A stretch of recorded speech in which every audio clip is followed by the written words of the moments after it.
Hello friends, नमस्कार। स्वागत है आप सभी का मेरे इस चैनल में। और मेरा चैप्टर चल रहा है टाइम मैनेजमेंट। टाइम मैनेजमेंट के आज छठे दिन मैं आपको बताने जा रही हूँ कि अपने टाइम को इम्पोर्टेंस को कैसे बांटें। काम के अनुसार अपने टाइम को बांटना है। अक्सर देखा गया है कि जो भी काम हमारे सामने आता है हम उसे करने लग जाते हैं। कोई भी काम आया उसे कर लिया, और इस चक्कर में जो हमारे मोस्ट इम्पॉर्टेंट काम होते हैं वो कई बार छूट जाते हैं। वो बाद के लिए टल जाते हैं, सोचते हैं इसे बाद में कर लेंगे। बाद का काम कल पे, कल का काम परसों पे, परसों का काम अगले दिन पे चला जाता है और वो काम रह जाता है।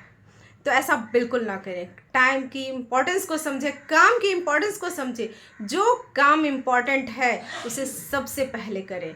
जी हाँ, मैं मोटिवेशनल एंड पब्लिक स्पीकर के आप सबको आज यही बताने आई हूँ कि अपने काम को कैसे भागों में बांटें। पहले हमने टाइम को बांटा, अब अपने काम को इम्पोर्टेंस के अनुसार अलग अलग कैटेगरी में बांटना है। जैसे जो हम एक डायरी लेते हैं और उस डायरी में 3 कॉलम बनाएंगे, ए, बी और सी।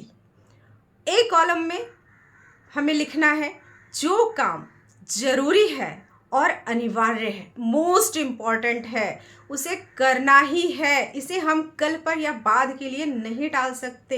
एनी हाउ इस काम को करना ही है।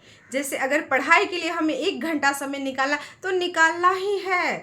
कल हम कुछ और पढ़ेंगे, कुछ और जानेंगे, इसलिए उसमें कोई कमी नहीं करना है।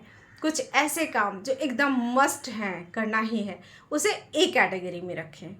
नेक्स्ट बी में उस काम को रखें जो ज़रूरी तो है लेकिन अनिवार्य नहीं है।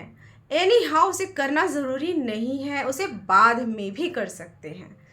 और सी काम में उनको रखें, सी कैटेगरी में उन कामों को रखें जिन्हें करना तो है लेकिन वो कोई ज़रूरी नहीं है, अनिवार्य नहीं। उन्हें किया तो भी कोई प्रॉब्लम नहीं है और नहीं करते हैं तो भी कोई प्रॉब्लम नहीं है। उसे करें या ना करें हमारी लाइफ में बहुत ज़्यादा फ़र्क नहीं पड़ता।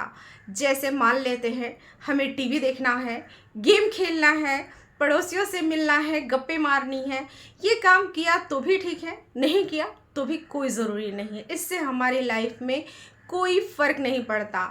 अगर हम 1 घंटा टीवी नहीं देखेंगे इससे कोई फ़र्क नहीं पड़ेगा, लेकिन अगर हम अपने आप को 1 घंटा अपने इम्प्रूवमेंट पे खर्च नहीं करेंगे तो लाइफ में फ़र्क पड़ जाता है। इसलिए अपने काम को इम्पोर्टेंस को समझें और उसके अनुसार काम करें। सबसे पहले ए कैटेगरी के काम को ख़त्म करना है। सबसे पहले आप उस काम को ख़त्म कीजिए। उसके बाद जब समय बचता है तो बी कैटेगरी में जाते हैं और बी के कामों को करते हैं। जब हम ए के काम सारे ख़त्म कर लेते हैं और बी कैटेगरी के काम भी ख़त्म कर लेते हैं तब आते हैं सी कैटेगरी पे। अगर हमारा एक्स्ट्रा समय बच जाता है तो सी कैटेगरी के काम करेंगे, वरना उसे छोड़ सकते हैं, उसे हम बाद में भी कर सकते हैं, नेक्स्ट डे पर उसे टाल सकते हैं। लेकिन ए और बी कैटेगरी के कामों को नहीं छोड़ सकते, उन्हें एनी हाउ करना ही है। इसलिए अपने कामों को कैटेगरी में बांटिए और अपनी ग्रोथ को बढ़ाइए। इस तरह से करने से आप देखिएगा कि बहुत जल्द आप ऊंचाइयों की सीढ़ियों पर चढ़ते जा रहे हैं, अपनी ग्रोथ में अपनी ग्रोथ को बढ़ा रहे हैं, आगे बढ़ रहे हैं। तो आज के लिए बस इतना ही।